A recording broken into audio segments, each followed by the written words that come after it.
Dutangiye agafilime kacu ahangaha ni agasobanuye keza karimo inyigisho nzi neza yuko ziri buze kukugirira akamaro kuri we uri buze kukarangiza.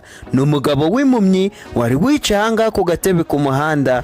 Muri ako kanya hahise haturuka umugabo inyuma ye atangira kumutonyangiriza ibintu mu maso ye. Nuko umugabo wimumyi arataka cyane ati n'ibiki urimo urankora, ati wa mugabo we wandeka. Nuko uyu mugabo umutonyangirije imiti mu maso aramubwira ati uceceke, ibintu bibaye ntihagire umuntu uza kubibwira. Ese ni ibiki uyu mugabo yaba amusutse mu maso? Ni umugabo wari uri impumyi wicaye ahangaha rwose ku muhanda. Bagenzi murabe mureba iby'aka gafilime, murabe mureba. Nuko umugabo rwose atangira kuvuga ati what, ati ibi ni ibiki, ati ndareba.